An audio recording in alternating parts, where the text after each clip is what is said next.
#AskDrJohnWatson type చేసి మీ questions అడగండి, తప్పకుండా రిప్లై చేస్తాను. జహంగీర్ పీర్ ఎస్కే, మీరు అడుగుతున్న పాయింట్ ఏంటి అంటే ఎటువంటి జుట్టు రాలే సమస్యకైనా కూడా హెయిర్ ట్రాన్స్ప్లాంటేషన్ ఒక సరైన సమాధానమా అంటే నో. హెయిర్ ట్రాన్స్ప్లాంటేషన్ అన్ని దానిలకు సమాధానం కాదు. ఫస్ట్ మనం ఆలోచించాల్సింది హెయిర్ లాస్ ఎందుకు అవుతుంది, హెయిర్ లాస్ గల కారణాలు ఏంటి అని.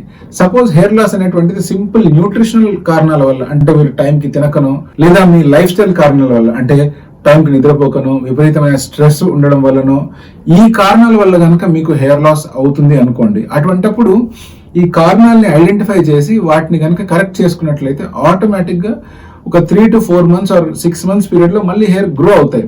దీనికి హెయిర్ ట్రాన్స్ప్లాంటేషన్ అస్సలు అవసరం లేదు. ఇప్పుడు ఇంకో రకమైన హెయిర్ లాస్ చూద్దాం.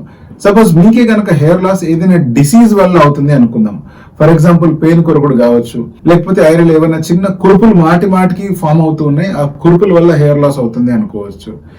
ఇంకా కొంతమందికి జుట్టు పీక్కునే అలవాటు ఉండొచ్చు, ఇంకొంతమందికి జుట్టు టైట్ గా బ్రేడ్ చేయడం వల్ల హెయిర్ లాస్ అవుతుంది అనుకోవచ్చు, ఇంకొంతమందికి ఏమో అర్లీగా ఇప్పుడిప్పుడే బాల్డ్నెస్ స్టార్ట్ అవుతూ ఉండొచ్చు. ఇటువంటి సిచ్యువేషన్ లో కూడా హెయిర్ ట్రాన్స్ప్లాంటేషన్ సరైన సొల్యూషన్ కాదు. మనం చేయవలసింది ఏంటి అంటే బేసిక్ మెడికేషన్ తో ఫస్ట్ ట్రీట్మెంట్ స్టార్ట్ చేయాలి. అంటే first line of therapy basic biotin supplements కావచ్చు, మినాక్సిడిల్ కావచ్చు, ఇటువంటివి స్టార్ట్ చేసి రిజల్ట్ ని ఇంప్రూవ్ చేయడానికి ట్రై చేయాలి. ఒకవేళ రిజల్ట్ బాగా వచ్చింది అంటే దెన్ వీటిని కంటిన్యూ చేసి ఎప్పుడు స్టాప్ చేయాలి అనేటువంటిది మీ డర్మటాలజిస్ట్ మీ సిచ్యువేషన్ ని చూసి డిసైడ్ చేస్తారు. పెయిన్ కొరకుడు లాంటి సిచ్యువేషన్స్ కి ప్రత్యేకించి వేరే ట్రీట్మెంట్ అంటూ ఉంటుంది. సపోజ్ మీకే గనక అడ్వాన్స్డ్ స్టేజ్ ఆఫ్ బాల్డ్నెస్ వచ్చింది అనుకుందాం, లేదా మీ స్కాల్ప్ మీద హెయిర్ కొన్ని కారణాల వల్ల లేకపోతే యాక్సిడెంట్ వల్ల కానీ లాస్ అయిపోయింది అనుకుందాం.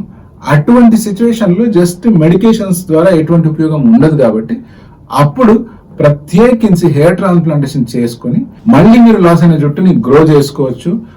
ఈ గ్రో అయిన జుట్టు పర్మనెంట్ గా గ్రో అవుతుంది. మళ్ళీ ఫాల్ అయినా కూడా మళ్ళీ రిపీటెడ్ గా గ్రో అవుతుంది. దాన్ని మీరు కట్ చేసుకోవచ్చు, స్టైల్ కూడా చేసుకోవచ్చు.